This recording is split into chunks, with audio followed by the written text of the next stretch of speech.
நினச்சி நிற்கும். இப்படி ஒரு காலம் வருமானட்டு அவர் நிறைய பழைய விஷயங்களை சொல்லுவார். அது ரொம்ப சந்தோஷமா சொல்லுவார். அந்த படத்தப்ப இப்படி நடந்தது, இந்த படத்தப்ப அப்படி நடந்ததுன்னு பெரிய பெரிய நடிகர்கள் சொன்ன நம்ம அண்ணாந்து வாயை பார்ப்போம்.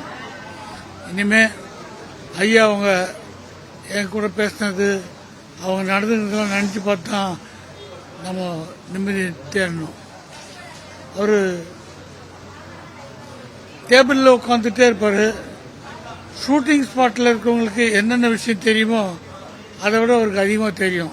நிறைய பேர் சொல்லியிருப்பாங்க. அவர் டேபிளில் இருந்துட்டு என்ன படம், என்ன ஷாட்டு, எத்தனை டேக் ஓடுது எல்லாமே தெரிஞ்சிருப்பார். இப்படி ஒரு இந்த தொழில் மேலே அவ்வளோ பக்தி உள்ளவர். அவர் கூட பணியாற்றது தான் பெரிய பாக்கியமாக நினைக்கிறேன்.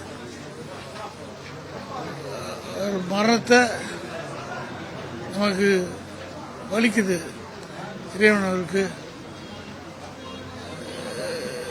இறைவன் வேண்டிக்கிறோம். இந்த நல்ல ஆத்மாவுக்கு ஒரு அருமையான நிழல் தரணும். ஆத்மா சாந்தியை வேண்டிக்கிறேன்.